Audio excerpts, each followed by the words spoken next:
Welcome to Rise Up in Business, the law podcast for small business owners. I'm your host, Tracy Myler-Crane. I'm a business lawyer, an entrepreneur, and very much a realist. Rise Up in Business is designed to share with small business owners important legal information and some clever tips and tricks in short and sharp episodes, no legal jargon. With this podcast, I want to empower small business owners to rise up and take control in their business.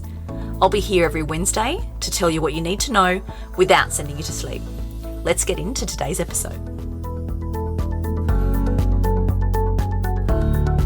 Welcome back to the Rise Up in Business podcast. This is the podcast where I bring together really important legal information for business owners, and I explain it and talk about it in a way that I hope is easy to understand and really easy to put into context and understand how it applies to your business. So today we have episode 20, and I'm going to talk today about the importance of business terms and conditions in conjunction with your business systems and processes. And I'm going to explain how they go together and why it matters. If you've been listening to the previous episodes, and if you follow me on social media, then you'll know that I talk about business terms and conditions all the time, and there's a whole host of reasons why they are really important for any business.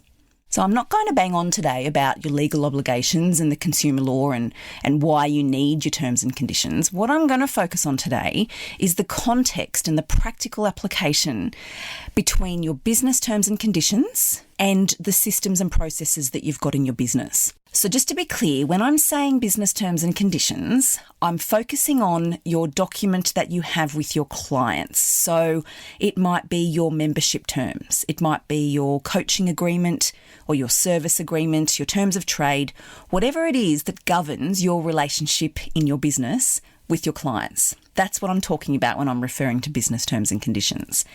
And then when I get into the conversation about your business processes and systems, I'm talking about how it is that you're getting your clients or your customers through the door, how it is you're quoting for them or giving them a scope of works or just talking to them about what you're going to provide, and then how you go on to provide it, how you invoice it, how you get paid.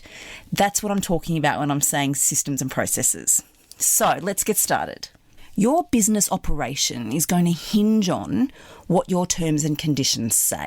So if you're a business coach, for example, your coaching agreement or your service agreement, whatever you like to call it, that's going to explain to people what it is you're going to provide to them, how you're going to provide it, and what they're going to pay and how they're going to pay. Once you've entered into that document with your client, you then get on with providing the services. If you've done a really good job of getting your terms and conditions right, then your client is going to be crystal clear on exactly what it is you're going to do for them, when and how. And if your terms and conditions are done properly, if you get to a point along the way with your client and there's some misaligned expectations or a little bit of confusion, for example, I thought I could reschedule at the last minute, or I thought I got 2 sessions per month, not 1, or something like that, or I didn't realise there was going to be some sort of penalty if I cancelled late, those types of things, which we've all been on both sides of that at some point. If your terms and conditions do what they're supposed to do and do it well, all we need to do when something like that arises is refer to the particular provision in your T's and C's, which sets out exactly what the rules say about that issue. So if it's about how many sessions they get per month, or how they cancel, or how they reschedule, or what the penalties are, it's all there.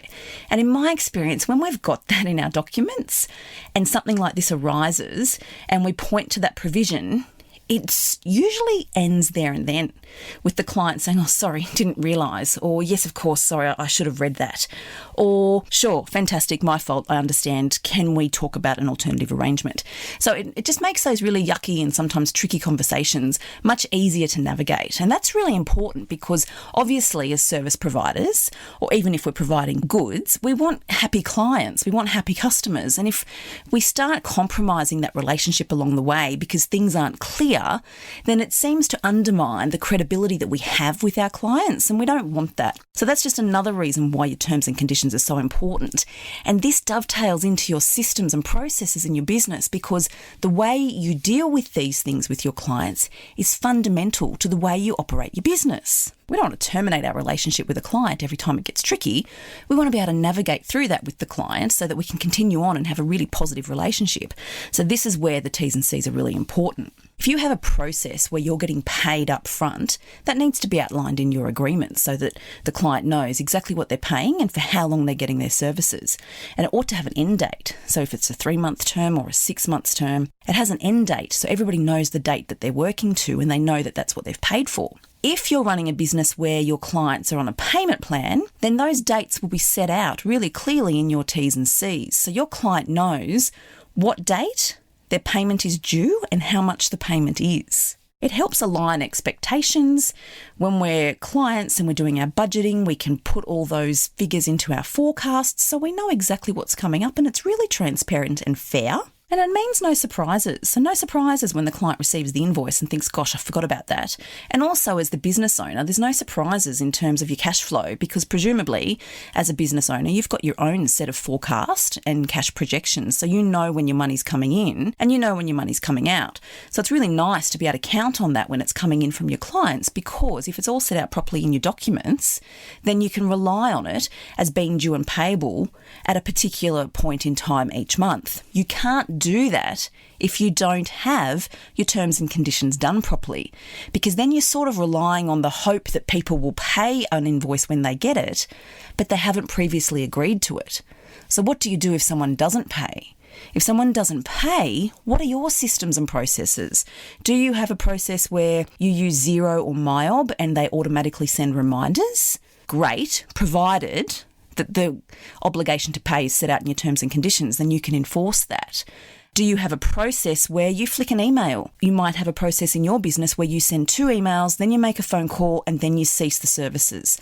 Those types of systems are really important, because without them, you're sort of in that category of flying by the seat of your pants or winging it and just hoping that the money's going to come in when you need it, so that you can continue to operate your business. I see so many business owners winging it or flying by the seat of their pants when it comes to these sorts of things and hoping for the best. And sure, I really hope it works out, but that doesn't give us the peace of mind that I'm always going on about. If you have a system in your business and a process that's really clear, which is outlined in your business terms and conditions so that your clients and your customers are crystal clear on how it is you operate, when things are due, what's going to happen if they don't pay, what they need to do when they want to cancel, what they need to do when they want to reschedule, and quite honestly, what the process is if they're disgruntled or unhappy about something, that's really important as well. If you have all of those processes in place in your business and it's all consistently set out in your business terms and conditions, then in my experience, chances are you have significantly reduced your prospects of getting caught up in a dispute, of people not paying, of people coming to you saying, but I didn't realise it was going to cost that much, I can't afford it right now. All of those really unfortunate situations in business that we all hope to avoid. Now, if you don't have any terms and conditions, or if you do, you've just got a couple of paragraphs that go to a cancellation policy or something like that, yes, leave aside the fact that you're not complying with your obligations under the consumer law, but in terms of your relationship with your client or your customer, my view is you're doing both yourself and your client a disservice, because whilst you're hoping for the best, and I hope for the best for you too, I hope that things work out, if something does go awry or if something unexpected does arise, you are not in a good position to be able to deal with it. I'm not saying you can't.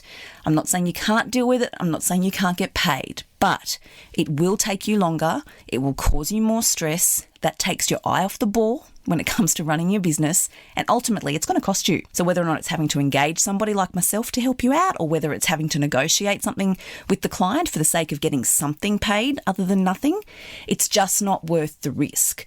So in my experience, your business terms and conditions are so fundamental in so many levels, and they tie in so beautifully when done properly with your business systems and processes, which go to, as I always say, prevention being better than cure, and giving you that real peace of mind that you've got this in your business and that you really are in a position to move forward with absolute confidence. So that's what I wanted to share today in relation to the practical application of your business T's and C's in with your systems and processes in your business.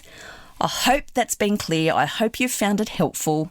As always, if this has given rise to any questions in your mind, please reach out. I'd love to help. That's what I'm here for. I'll catch you next time. That's it for today's episode. Short and sharp, just like I promised.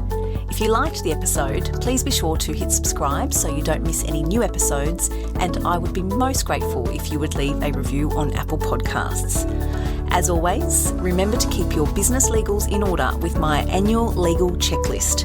You can grab your free copy by heading over to my website, tmsolicitor.com.au/checklist. I'll catch you next week. Thanks so much for listening.